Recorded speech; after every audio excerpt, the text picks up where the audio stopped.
जो इस मार्ग पर, अध्यात्म मार्ग पर, आनंद मार्ग पर चलना चाहते हैं, तो उनको एक इंद्रिय के संयम के लिए पांचों इंद्रियों पर संयम करना होगा, ज्ञान इंद्रियों पर। एक बात सुधारने के लिए ब्रह्मचर्य का रक्षा तभी वो उपासक कर सकता है जब सर्वतोभावेन ब्रह्मचर्य होगा। एक जनेन्द्रीय के ही ब्रह्मचर्य की पुष्टता का जब आप लक्ष्य कर लोगे, तो उसकी पुष्टता के लिए आपको सर्वतोभावेन ब्रह्मचर्य धारण करना पड़ेगा। सर्वतोभावेन नेत्र का ब्रह्मचर्य, जो नेत्र किसी को भी देखकर भोग कामना कर लेते हैं, भोग बुद्धि से देखते हैं वस्तु को, व्यक्ति को, किसी को भी, ये नेत्र से बेविचार हो रहा है। इसीलिए सावधान रहना चाहिए। जैसे नाटक, सिनेमा आदि हैं, वहां तो जान रहे हो चित्र हैं, पर उनमें जो अभिनय करने वाले जन हैं वो तो संसारी जन ही है ना। उनका पहनावा, ओढ़ावा, हाव भाव, अंग प्रत्यंग, अगर आप भगवत भाव से युक्त है तो संपूर्ण सृष्टि में कहीं भी दृष्टि जाए अपने प्रभु की भावना होती है। पर वहां तक पहुंचने के लिए आपको ये त्यागना होगा ना। आप किसी का अनुकरण न करें, आप अपनी स्थिति को देखें। अगर आप किसी का अनुकरण करते हैं कि हमने उनको देखा है, वो टीवी देख रहे हैं, तो टीवी में क्या देख रहे हैं, कहां स्थिति है, हमें क्या पता। हमको जहां पहुंचना है उसके लिए हमारे लिए बाधक है, हमें नहीं देखना है। अगर आप माना कि कोई नाटक ही देख रहे हैं, कोई ऐसे सीरियल ही देख रहे हैं, पर उसमें अभिनय करने वाले तो संसारी भोगी पुरुष ही है ना। आप कोई त्यागी जितेंद्रीय महात्मा को थोड़ी देख रहे हैं। तो उस देखने में तन्मयता आती है, जिसको हम देखते हैं उस पर हम आसक्त होते हैं, तभी तो उसका सुख दुख अनुभव होता है। देखो कोई ऐसी रोने वाली सीन आए तो रोना आ जाएगा, हंसने वाली आ जाए तो हंसना आ जाएगा, ऐसे तो उसका प्रभाव हम पर पड़ रहा है ना। तो हम किसी के अभिनय करने वाले के अंग प्रत्यंग को देख रहे हैं और वो कामुक होकर कोई काम चेष्टा कर रहा है या कोई ऐसा, वो सारा का सारा मन कवर कर रहा है आपका। और एकांत होते ही फिर जो मन अपना मनमानी करवाएगा, आप नहीं सह पाएंगे। इसलिए नेत्र का ब्रह्मचर्य सबसे पहले शुरू कीजिए। आपको वो चीज नहीं देखनी, वो बात नहीं पढ़नी, वो दृश्य नहीं। श्रीमद् भागवत में वर्णन है, कोई पशु पक्षी भी मैथुन कर रहा हो, अचानक दृष्टि गई तो मानसिक प्रणाम करके दोबारा दृष्टि नहीं जानी चाहिए। इसीलिए लिखा है कि आप एक धनुष भूमि को देखकर, एक धनुष, इसमें किसी की हानि नहीं होगी, आपकी भी हानि नहीं होगी। आप एक धनुष भूमि देख करके ही चलिए। मतलब बहुत लंबी दूरी देखने की जरूरत नहीं है, बहुत दृष्टि उठा करके इधर उधर गर्दन हिलाने की जरूरत नहीं है। और जैसे कि कोई टक्कर मार सकता है, तो देखो जिनको प्रारब्धानुसार टक्कर लगनी होती है ना, वो चाहे जितनी सावधानी से चलो, वो प्रारब्ध आकर के दंड देता है। अन्यथा सीम की चाप सके को तासु बड़ रखवार रमापति जासु। आप जा रहे हो भगवत चिंतन करते हुए, तो प्रभु का नाम आपका पहरेदार अंग रक्षक है, कोई बाल भी बाका नहीं कर सकता। आपका प्रारब्ध यदि आया है, प्रभु से पास हो गया है कि आपको ये दंड मिलना चाहिए, फिर मिलेगा। आप निश्चिंत रहिए, निर्भय रहिए।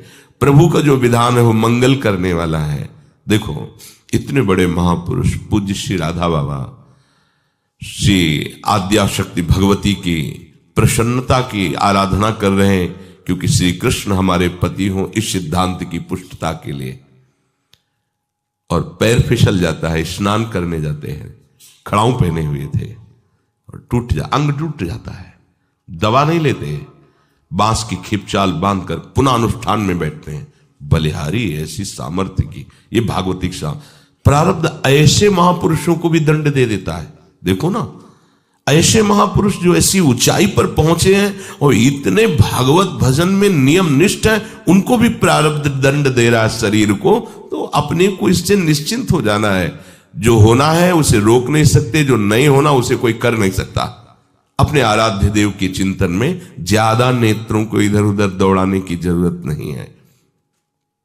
नेत्र का ब्रह्मचर्य, फिर वाणी का ब्रह्मचर्य, बहुत बड़ा प्रभाव पड़ता है इससे। यदि आप जबान से अश्लील बातें, गंदी बातें, कामुक बातें करेंगे तो आप ब्रह्मचर्य रह ही नहीं सकते। अगर आप वाणी से परस्पर शरीर आकर्षण वाली बातें करेंगे, बैठ, उसको देखा तुमने क्या? बस आप गए।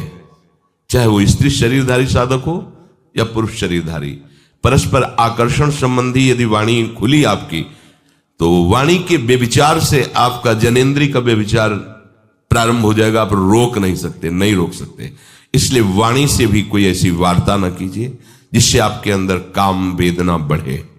श्रवणेंद्री का, कान से गंदी बातें, व्यभिचार की बातें, कामुक बातें सुनना जिससे हमारे हृदय में कामना जग जाए, बिल्कुल नहीं। भले वो किसी को लेकर टीका टिप्पणी की जा रही हो, देखो वो साधक है, उसको हमने देखा वहां ऐसे देख रहा था, वैसे कर रहा था, वो तो आपको समझ में आ रहा है कि किसी साधक की बात कर रहे हैं, वो तुम्हारे नाश के लिए उपाय कर रहे हैं जो आपको ऐसी बात बता रहे हैं। क्यों? क्योंकि आप भी तो साधक हैं। श्रवणेंद्री का व्यभिचार हो रहा है। आराध्य देव के सिवा और कोई बात कान से सुनना उसे व्यभिचार कहते हैं। इसलिए महाप्रभु कहते श्रवण फूटो जो अन सुनो। ऐसा हमारा अगर कान कुछ और सुने तो फूट जाए, नेत्र कुछ और देखें तो ये नेत्र नष्ट हो जाए, वाणी कुछ और बोले तो मुख हो जाए। हमारी श्रवणेंद्री का व्यभिचार नहीं होना चाहिए। धर्म की बात, अपने आराध्य देव की बात, शास्त्र सम्मत बात हम श्रवण करें। अन्यथा अगर कोई ऐसा मित्र है या हमारा साथ में रहने वाला है, कोई किसी भी साधक की को लेकर बात कर रहा है, तो भी हमें कान में अंगुली डाले नहीं।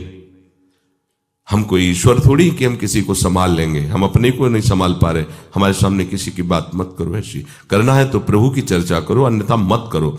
तो अगर आप श्रवणेंद्री का ब्रह्मचर्य, वाकेंद्री का ब्रह्मचर्य, नेत्रेंद्री का ब्रह्मचर्य और त्वगेंद्री का ब्रह्मचर्य, अनावश्यक किसी को स्पर्श मत करो। परस्पर विरोधी शरीर को तो भूल कर मत करो। विरोधी शरीर जिससे हमारा पुरुष शरीर है, सामने स्त्री शरीर है, तो किसी भी तरह से सेवा के लिए संकेत करना या किसी भी सेवा के लेन देन में बचाव पक्ष में रहो। यहां रख दीजिए सामान, फिर आप उठा लीजिए। सीधे हाथ में सामान लेना नहीं, सीधे हाथ में सामान देना नहीं, जमीन में रख दीजिए। बहुत पवित्र है तो आप कुर्सी पे जो भी आसन उसका हाथ में लेने का नहीं। परस्पर विरोधी भाव वाले शरीरों का स्पर्श बिल्कुल निषेध है, किसी भी कारण से न किया जाए।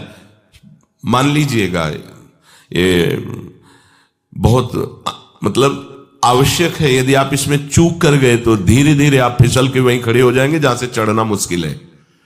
किसी भी साधिका को, किसी भी साधक को परस्पर लेन देन हाथ में नहीं करना चाहिए। मानो हमारी बात, आपको माला देनी, चौकी पे विराजमान करो, हम उठा लेंगे। हमें कोई सामग्री, ये सामान रखिए, आप उठा लीजिएगा। कभी भी कोई भी परस्पर मुस्कुराहट, बातचीत, ऐसे कोई इशारे यदि दिखाई दे तो आप बचो और उसको बचाओ। साधक है, साधिका है, उससे गलती हो सकती है, आपसे भी गलती हो सकती है।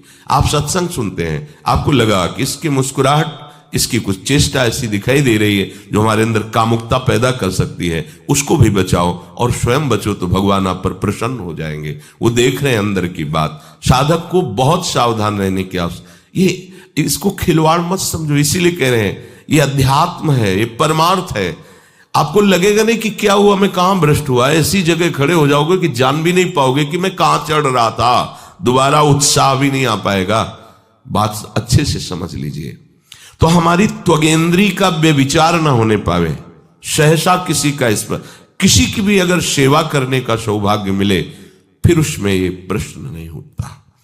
अगर कोई गिरा पड़ा है भला ऐसी स्थिति में कि मुझे अत्यंत आवश्यक है उसे उठाना, अगर नहीं उठाते तो वो कष्ट पा रहा, अचानक कोई गिर जाए, फिर हम ये नहीं देखेंगे, फिर ये हम सूत्र नहीं स्वीकार करेंगे कि अब हम तो ब्रह्मचारी हैं, अब हम खड़े खड़े देख नहीं। उसको अत्यंत आवश्यकता है हमारी। अब उस समय हम भूल गए अपने आप को और उसको उठा करके अगर हमें अस्पताल ले जाना, अस्पताल ले जाएंगे, जरूरत है हम उसकी सेवा करेंगे। सावधान। वो भगवत भाव से की हुई सेवा तुम्हारे अंदर आध्यात्मिक शक्ति पैदा करेगी, काम भावना नहीं पैदा करेगी। हमारी मां बीमार हो और हमें उसे पता चला कि शौच कर दिया है, हमें शौचाना पड़े, हमें उसका मल धोना पड़े, तो क्या हमें काम जागृत हो जाएगा? क्या मेरी मां है, हमारी बुद्धि कभी ऐसी नहीं होगी।